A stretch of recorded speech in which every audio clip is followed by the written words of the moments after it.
नमस्कार. संघर्ष वृत्तवाहिनीमध्ये आपलं स्वागत. घेऊया ठाणे आणि आसपासच्या परिसरामधील घडणाऱ्या महत्त्वाच्या घडामोडींचा आढावा.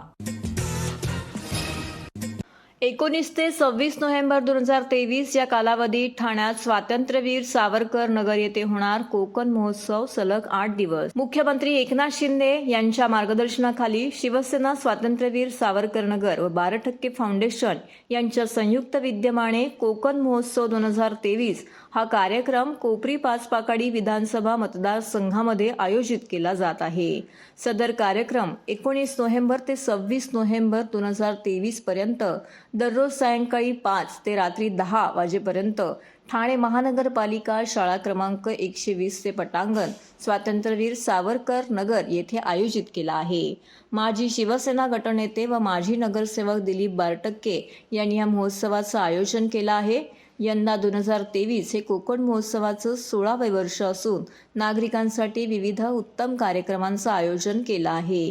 गेली 8 वर्षे दशावतार ही कोकणातील लोकसंस्कृती आणि परंपरा असून ती जपण्यासाठी महाराष्ट्रातील ठाण्यातील स्वातंत्र्यवीर सावरकर नगर येथे गेली 15 वर्ष सातत्याने कोकण महोत्सव होत आहे. नागरिकांचा प्रचंड प्रतिसाद त्याचबरोबर होणारी गर्दी लक्षात घेता कोकण महोत्सव या ठिकाणी दरवर्षी साजरा केला जातो. एकूण 16 कार्यक्रम असणाऱ्या कोकण महोत्सवात कोकणातील प्रसिद्ध दशावतार नाट्य मंडळींची 5 पारंपरिक दशावतार नाटके, दहीकाले, महिलांसाठी खेळ, पैठणीचा तसेच कवी संमेलन, कोकणरत्न पुरस्कार, गुणवंत विद्यार्थ्यांचा सत्कार, आदिवासी नृत्य, मुलींसाठी फनफेअर, नृत्य स्पर्धा, वेशभूषा स्पर्धा, महिलांसाठी पाककला स्पर्धा इत्यादी सांस्कृतिक कार्यक्रम होणार आहेत. तसेच विविध प्रकारचे खाद्य स्टॉल देखील येथे लावण्यात येणार आहेत. यामध्ये मालवणी मसाले, स्वादिष्ट खडाडे, लाडू, मालवणी खाजा, कुळदाची पिठी, सुकी मच्छी, मासे, कोकम, कोकणातील पर्यटन, काजू या प्रकारच्या व्यावसायिक व शासकीय स्टॉलचा समावेश असेल. गेले 15 वर्ष सातत्याने आपले महाराष्ट्र राज्याचे मुख्यमंत्री नामदार एकनाथ शिंदे साहेब यांच्या मार्गदर्शनाखाली यांच्या संकल्पनेतून त्यांनी या कार्यक्रमाची सुरुवात केली. सातत्याने गेली 15 वर्षे आम्ही या कोकण महोत्सवाचं आयोजन सावरकरनगरमध्ये करत आहोत. सावरकरनगर शिवसेना सावरकरनगर आणि 12% फाउंडेशन यांच्या वतीने या कोकण महोत्सवाचं आयोजन करण्यात आलेलं आहे. या कोकण महोत्सवामध्ये आपण जे कोकणातले जे त्यांना आपल्या व्यावसायिक आहेत त्यांना बाजार या ठिकाणी उपलब्ध करून देतोय आणि जे कोकणातली किंवा इतर मंडळी सगळे हा कोकण महोत्सव सामील होतात तेही त्या ठिकाणी त्यामध्ये त्यांना बाजारपेठ मिळते. ते ग्राहकही त्या ठिकाणी येतात आणि विविध कार्यक्रम असतात. या कार्यक्रमाचं वैशिष्ट्य म्हणजे असेल कला, नाट्य, मनोरंजन, उद्योग, बाजारपेठ, पर्यटन अशा सर्व विषयावर शासनाच्या वतीने काही आम्ही स्टॉल लावतोय, पर्यटनाचे स्टॉल लावतोय. महिलांसाठी कार्यक्रम या ठिकाणी आयोजित केलेले आहेत. आपले आदिवासी तारफा नृत्य वगैरे यासारखे आहेत, पाककला स्पर्धा आहेत, पैठणी कार्यक्रम आहे, पारंपरिक दशावतार आहेत, कोकण काव्य संमेलन आहे, परत यांचे त्या नृत्य स्पर्धा आहेत. या विशेष म्हणजे ह्या कोकण महोत्सवात आम्ही कोकण रत्न पुरस्कार आम्ही देतो. तर पुरस्कारही आम्ही या ठिकाणी देणार आहोत. अर्थात कोकणाचा विकास आणि कोकणाचा पर्यटन कशा पद्धतीने त्याचा विकास केला जाईल याच्या पद्धतीच्या संदर्भात इथे अनेक प्रकारचे स्टॉल असतात आणि चांगल्या चांगल्या विविध एक चांगल्या कोकणातल्या काही आपल्या ज्या पद्धती आहेत जेणेकरून आपण म्हणतो की तिथली जे काही संस्कृती आहे ती जपण्याचा इथे प्रयत्न केला जातो आणि संस्कृतीचा विकास करून त्याचबरोबर कोकणाचा विकास करण्याचं एक माध्यम आहे. ते सातत्यानं 12% साहेबांच्या वतीनं आणि माननीय मुख्यमंत्री एकनाथजी शिंदे साहेबांच्या वतीने इथे करण्याचा प्रयत्न असतो आणि सातत्याने विभागातील नागरिक, विभागातीलच नव्हे तर ठाण्यातले संपूर्ण नागरिक या कोकण याचा उत्सवाचा महोत्सवाचा अतिशय चांगल्या पद्धतीने आस्वाद घेतात. धन्यवाद. सर्व नागरिकांना आवाहन करण्यात येत आहे की सध्या डासांमार्फत पसरणाऱ्या डेंग्यू या आजाराचा प्रसार रोखण्यासाठी प्रत्येकाने पुढील प्रमाणे कार्यवाही करावी. डेंग्यू आजार एडिस इजिप्ती हा डास चावल्याने होतो. या डासांची पैदास साचलेल्या किंवा साचवलेल्या स्वच्छ पाण्यामध्ये होते. 8 दिवसांपेक्षा जास्त दिवस पाणी उघडे व साचून राहिल्यास त्यात डास अंडी घालतात. अंड्यांच्या अळ्या तयार होऊन पुढे डास तयार होतात. यासाठी आपल्या घरातील पाणीसाठे उदाहरणार्थ बॅरल्स, पिंपे, टाक्या, हौद, रांजणे इत्यादी दर आठवड्याला रिकामे करून घासून पुसून कोरडे करून पुन्हा भरावे. एक दिवस कोरडा दिवस म्हणून पाळावा. पाणी साठ्यांना घट्ट झाकणे बसवावीत किंवा जुनी साडी, चादर, धोतर यांनी बांधून झाकून ठेवावीत, म्हणजे डास त्यात जाऊन अंडी घालणार नाहीत. घराच्या गच्चीवर, आजूबाजूला, अंगणात कोठेही पाणी साचू देऊ नये. भंगार सामान उघड्यावर टाकू नये. उदाहरणार्थ टायर्स, प्लास्टिक सामान, कुंड्या, टाकाऊ वस्तू इत्यादी. अशा सामानात पावसाचे पाणी साठून त्यात डेंग्यूच्या डासांची पैदास होते.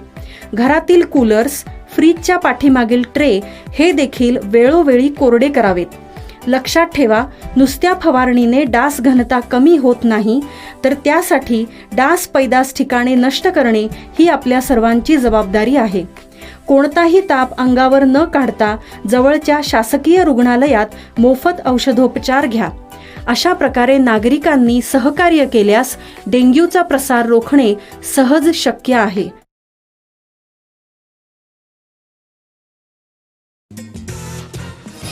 काजूवाडी परिसरात दिवाळीनिमित्त दीपोत्सव संपन्न. ठाण्यातील काजूवाडी परिसरात दिवाळीनिमित्त नयनरम्य अशा दीपोत्सव कार्यक्रमाचं आयोजन शिंदे गटातील शिवसेनेचे माजी महापौर आणि ठाणे शहर प्रमुख अशोक वैती यांच्या वतीने करण्यात आलं होतं. यावेळी विविध प्रकारच्या भव्य दिव्य अशा रांगोळीचं देखील आयोजन करण्यात आलं होतं.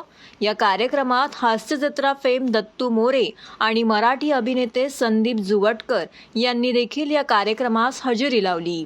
यावेळी माजी महापौर शिवसेना शिंदे गट अशोक वैती यांनी पत्रकारांशी बोलताना या संदर्भात अधिक माहिती दिली.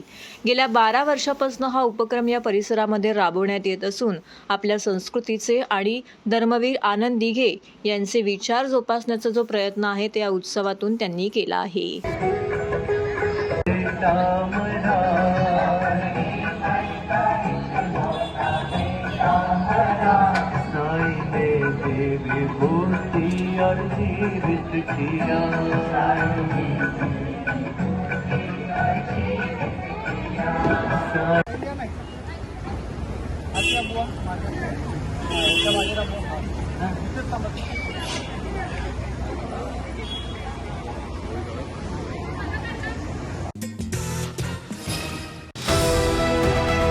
TJSB सौर शक्ती कर्ज.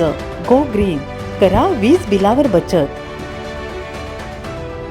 आकर्षक व्याजदर, 84 महिने परतफेड कालावधी, 80% लोन.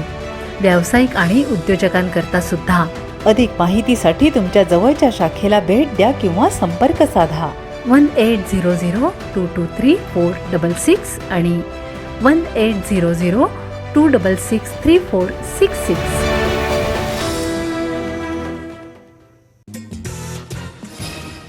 विकसित भारत संकल्प यात्रा मोहीम. भारत सरकारच्या फ्लॅगशिप योजनांमध्ये लाभ लक्षित लाभार्थ्यांपर्यंत वेळेत पोहोचावेत याची खात्री करण्याच्या उद्देशाने विकसित भारत संकल्प यात्रा नावाची देशव्यापी मोहीम केंद्र शासनाकडून आखण्यात आली आहे. ही यात्रा 15 नोव्हेंबर ते 26 जानेवारी 2024 या कालावधीत पार पडणार आहे. या मोहिमेच्या अनुषंगाने श्रीमती जागृती सिंगला, IRTS तथा संचालक नीती आयोग केंद्र सरकार दिल्ली यांच्या अध्यक्षतेखाली जिल्हाधिकारी अशोक शिनगारे यांच्या उपस्थितीत आज समिती सभागृह पहिला मजला जिल्हाधिकारी कार्यालय येथे आढावा बैठक संपन्न झाली. महाराष्ट्र आणि छत्तीसगड सीमेवरील अतिदुर्गम आणि अतिसंवेदनशील अशा पिपरी पुरगी येथील छावणीमध्ये आपले कर्तव्य बजावणाऱ्या पोलीस कर्मचाऱ्यांसोबत मुख्यमंत्री एकनाथ शिंदे यांनी दिवाळीचा सण साजरा केला. अतिदुर्गम भागात आपल्या जीवाची पर्वा न करता कर्तव्य बजावणाऱ्या जवानांच्या हस्ते फराळाचं वाटप करण्यात आलं. याच ठिकाणी कर्तव्य बजावत असलेल्या महिला पोलिसांनी त्यांना ओवाळून भाऊबीजेचा सणही साजरा केला. तुम्ही इथे प्राणाची बाजी लावून कर्तव्य बजावता, त्यामुळेच आम्ही सुरक्षित राहतो. तुमच्या याच त्यागाची जाण असल्यानेच दिवाळीचा सण तुमच्यासोबत साजरा करण्यासाठी आलो असल्याचे या प्रसंगी मुख्यमंत्री एकनाथ शिंदे यांनी म्हटलं. या कार्यक्रमाला स्थानिक आदिवासी बांधवांना देखील आवर्जून निमंत्रित करण्यात आलं होतं. या निमित्ताने तेथील महिला आणि लहान मुलांना कपडे, फराळ आणि भेटवस्तूंचं वाटप करण्यात आलं. या अतिदुर्गम भागात शाळेत जाणाऱ्या विद्यार्थी-विद्यार्थिनींना मुख्यमंत्र्यांच्या हस्ते सायकल वाटप देखील करण्यात आलं. राज्य सरकार हे गडचिरोली जिल्ह्याचा सर्वांगीण विकास करण्यासाठी कटिबद्ध असून त्यांच्यासाठीच इथे उद्योगधंदे यावेत यासाठी शासन प्रयत्नशील असल्याचं सांगितलं. सुरजागड लोह खनिज प्रकल्पाच्या माध्यमातून स्थानिक नागरिकांना रोजगार उपलब्ध करून देण्यात आला असून मोठे उद्योग या ठिकाणी आणण्यासाठी शासन प्रयत्नशील असल्याचं त्यांनी सांगितलं.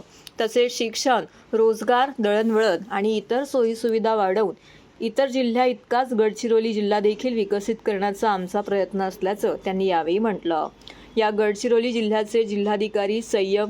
यावेळी गडचिरोली जिल्ह्याचे जिल्हाधिकारी संजय मीणा, गडचिरोली परिक्षेत्र उपमहानिरीक्षक संदीप पाटील, गडचिरोली जिल्ह्याचे पोलीस अधीक्षक निलोत्पल, शिवसेनेचे विदर्भातील पदाधिकारी किरण पांडव उपस्थित होते. तर हे होतं संघर्ष वृत्तवाहिनीचं आजचं बातमीपत्र. उद्या पुन्हा भेटू याच वेळी याच ठिकाणी ताज्या घडामोडींसह. तोपर्यंत नमस्कार.